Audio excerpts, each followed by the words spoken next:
Welcome back, everyone. Ready to go deep? Always up for a good deep dive. Right on. So today we're tackling the simple path to wealth, really getting into the heart of J.L. Collins's philosophy. Yeah, his book, his blog, we're even looking at a presentation he gave at Google. The whole picture, Mm, you know? And I think for our listeners, it's about going beyond the basics. Definitely. They already get the fundamentals, so let's unearth some stuff they can really use. Exactly.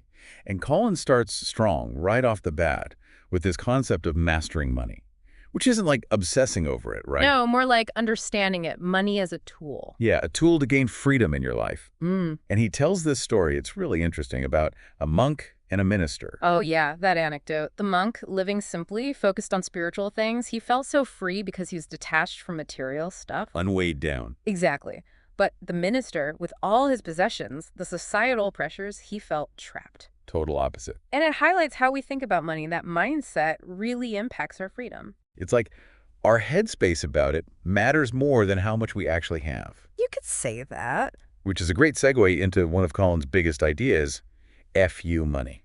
It's catchy, right? It is, and it's more than just savings. Oh, way more. It's that level of security where money is just not this constant worry. Not hanging over your head. You've got that cushion, you can take risks. Say no to stuff you don't want. Exactly. Pursue work that's actually meaningful, even if it doesn't pay a ton. That's the dream. And it changes you mentally, makes you feel powerful, liberated, Like you're calling the shots. not being dictated to by finances. Okay, so that's where we want to be. But Collins also has some pretty strong views on how we get there. He does. Not a fan of those traditional financial advisors, is he? Right. He's all about people becoming their own experts. Which can be intimidating. It can be, but he lays it out in such a way that it feels doable. So it's not about blindly trusting someone else. Yeah. It's about do your research, learn the ropes, you'll be better off. And that leads us to index funds. The cornerstone, right? Cornerstone of his investing strategy, definitely. So explain it for folks who might not be totally familiar. Okay, so index funds, they track the performance of the entire market. Think S&P 500 or the total stock market. No picking individual stocks, right? Just the whole shebang. He's all about that. He argues statistically they outperform those actively managed funds over the long haul. The long haul being the key term. Absolutely. It's about capturing the market's growth, not trying to be some genius stock picker. And he's got a favorite, right? VTSAX, Vanguard's Total Stock Market Index Fund. Yep, low cost, diversified, and it's got a solid history of good returns. It's like the poster child for his simple investing approach. Got it. So index funds, big part of the plan.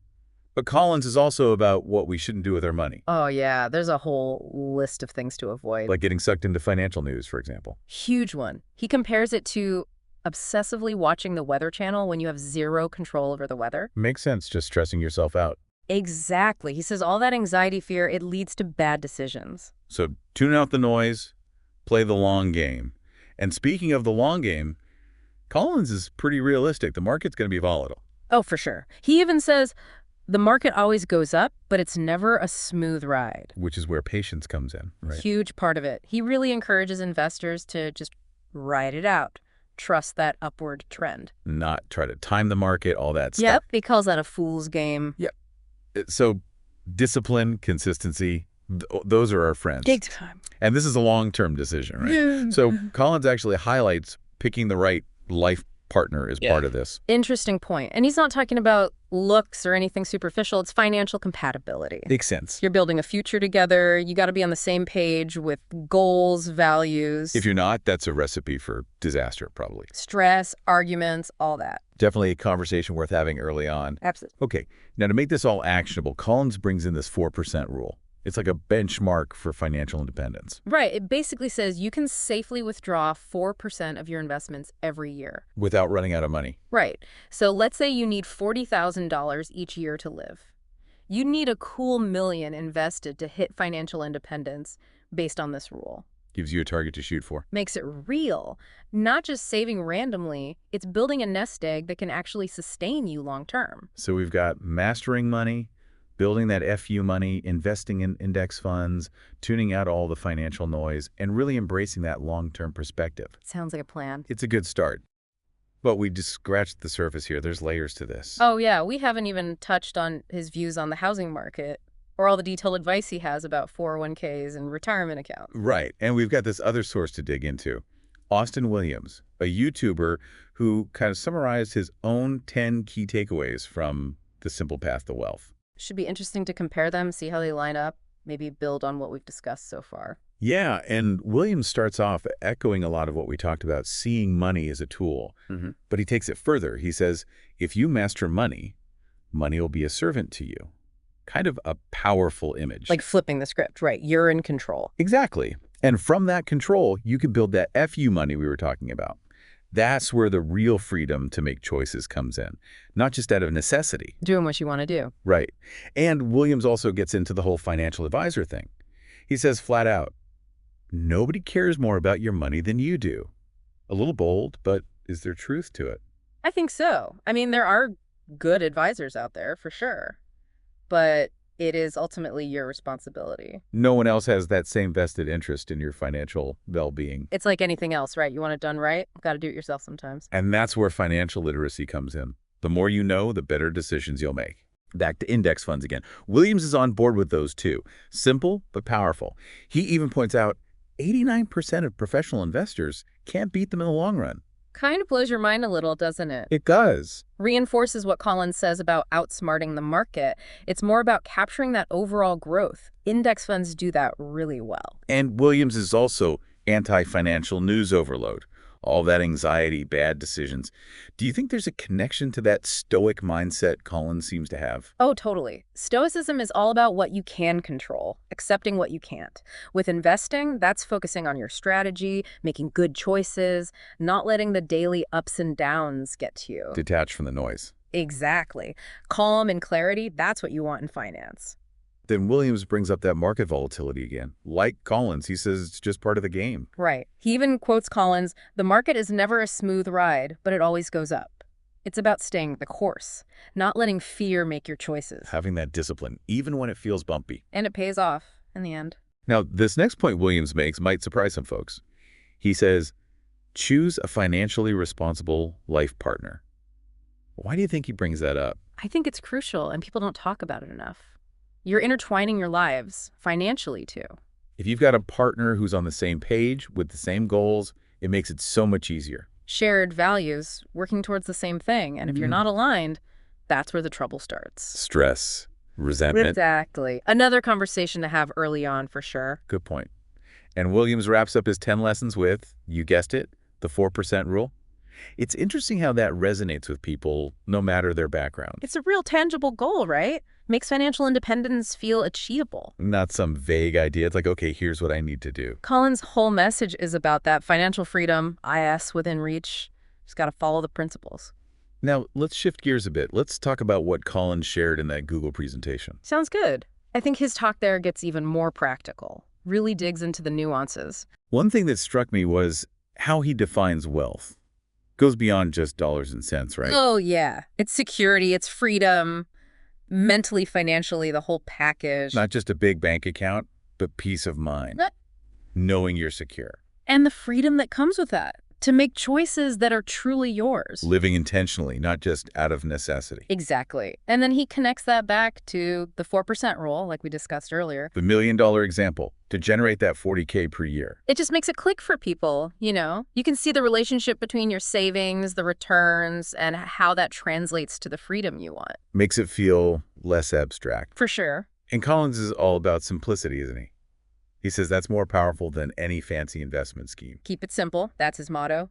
Saving consistently, those low-cost index funds, staying the course. He thinks people get overwhelmed with all the financial information out there. Analysis paralysis. Right. He's like, just focus on the fundamentals, folks. And he has that blog too, jlcollinsnh.com. More info there if you want to dig deeper. His stocks series, specifically, if you want to really understand index fund investing. Yeah, that's a great resource. Now, one thing I like about Collins is he's open about his own journey. Yeah. He didn't always get it right. He talks about the mistakes he made before he figured out this whole simple approach thing. Makes him more relatable, you know? Not some guru who magically knew everything from the start. He learned through experience, and he shares those lessons. which makes his message even more powerful, I think. It's encouraging. Like, okay, if he could do it, I can too. Exactly. Financial freedom is for everyone. That's what he's saying. And he's not a fan of Wall Street, is he? He thinks they profit from complexity, all that short-term thinking. Not good for the average investor. He's got this great anecdote about being interviewed and asked what he'd do with $100 million.